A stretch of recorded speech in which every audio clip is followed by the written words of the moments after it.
اعوذ باللہ من الشیطان الرجیم بسم اللہ الرحمن الرحیم۔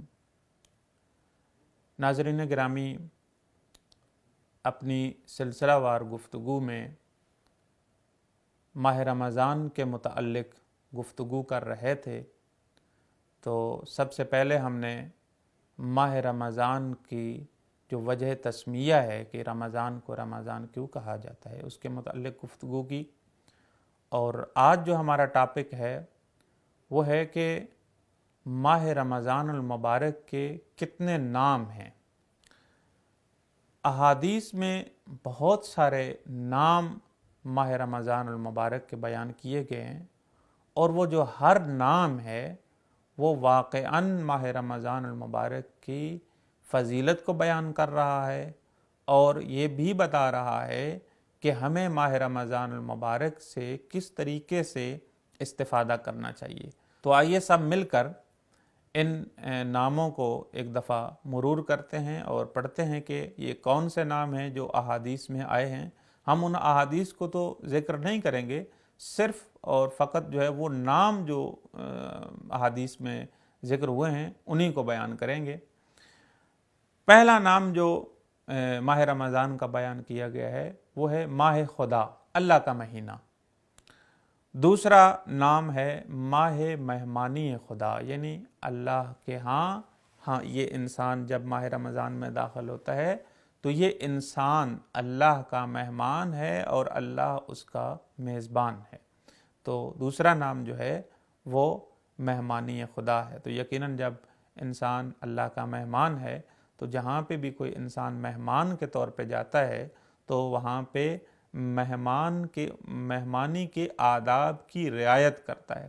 تو یقیناً ہمیں بھی ماہ رمضان میں جب ہم عام انسان کے ہاں مہمانی کی آداب کی رعایت کرتے ہیں تو اللہ کے ہاں تو اور زیادہ ہمیں آداب کی رعایت کرنا ہوگی۔ اس کے بعد ماہ نزول قرآن، ایسا مہینہ ہے کہ جس میں قرآن نازل ہوا ہے۔ یہ خود ماہ رمضان کی فضیلت ہے کہ ماہ رمضان میں قرآن نازل کیا گیا ہے۔ ماہ تلاوت قرآن، یقیناً جس طریقے سے ماہ رمضان المبارک میں قرآن کی تلاوت کی جاتی ہے، باقی مہینوں میں اس طریقے سے تلاوت نہیں کی جاتی، تو اس مہینے کو ماہ تلاوت قرآن بھی کہا گیا ہے احادیث میں۔ اور نام جو ذکر ہوا ہے وہ ہے ماہ سیام، روزے داری کا مہینہ ہے کہ اس میں لوگ جو ہیں وہ روزہ رکھتے ہیں، بہت واضح بات ہے۔ اور ایک اور نام جو ہے وہ ہے ماہ مسلمانی، یعنی انسان اس مہینے میں مسلمان بنتا ہے۔ یہ عجیب بات ہے، مسلمان کا مطلب کیا ہوتا ہے؟ یعنی اللہ کے احکام کے سامنے سر تسلیم خم کرنا۔ تو اگر کوئی انسان صحیح معنی میں اللہ کے احکام کی بجا آوری کرتا ہے تو اس کا مطلب ہے وہ حقیقی معنی میں وہ مسلمان ہے، تو وہ ماہ رمضان میں ہی صحیح معنی میں انسان جو ہے وہ مسلمان بنتا ہے اور صحیح معنی میں احکام کی بجا آوری کرتا ہے۔ اگرچہ دوسرے مہینوں میں ایسا نہیں ہے کہ انسان بجا آوری نہیں کر سکتا، لیکن یقیناً لوگ جو ہے وہ ماہ رمضان کو زیادہ اہمیت دیتے ہیں اور صحیح کوشش کرتے ہیں کہ گناہوں سے بچیں اور اللہ کی جتنے بھی احکام ہیں ان کو بجا لے آئیں۔ تو اس لیے اس مہینے کو ماہ مسلمانی بھی کہا گیا ہے۔ اسی طریقے سے ماہ پاکیزگی بھی اس مہینے کو کہا گیا ہے کہ پاکیزگی کا مہینہ ہے۔ ماہ خالص سازی، انسان کو مخلص بناتا ہے، خالص کرتا ہے، آلودگیوں کو ختم کرتا ہے۔ تو ماہ نماز بھی اس مہینے کو کہا گیا ہے، ماہ صلاۃ یعنی نماز کا مہینہ ہے۔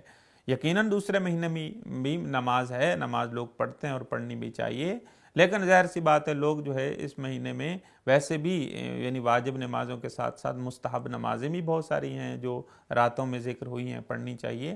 تو اس کے ساتھ ساتھ واجب نمازیں بھی انسان کو ہر صورت میں پڑھنی چاہیے۔ تو یہ ماہ صلاۃ بھی ہے۔ اس طریقے سے یہ ماہ آزادی بھی ہے، یعنی اس میں انسان جو ہے وہ گناہوں سے آزاد ہوتا ہے، گناہوں کے بند سے چنگل سے باہر آتا ہے، یا شیطان کے چنگل سے باہر آتا ہے، آزاد ہوتا ہے۔ اس مہینے کو ماہ صبر بھی کہا گیا ہے۔ یقیناً انسان صبح سے لے کر شام تک اللہ کی فرما برداری کی خاطر جو ہے وہ صبر کرتا ہے۔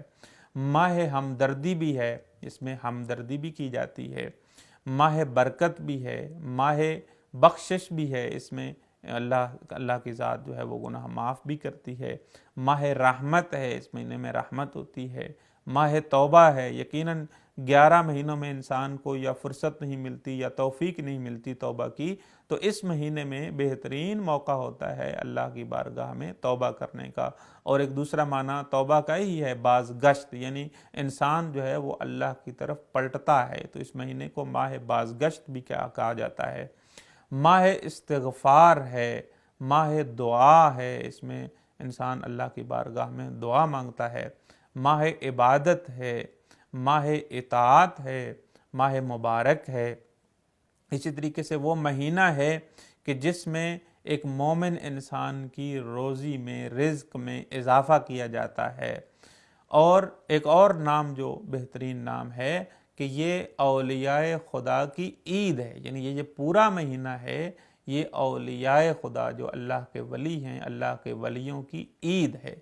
اور ایک اور نام جو ذکر کیا گیا ہے وہ ہے بہار قرآن۔ دیکھیں 11 مہینوں میں اس طریقے سے قرآن نہیں پڑھا جاتا جس طریقے سے رمضان المبارک میں قرآن پڑھا جاتا ہے، اور پھر رمضان جو قرآن ہے وہ باقی مہینوں میں نہیں اترا، اس مہینے میں اترا ہے، تو یہ بہار قرآن ہے۔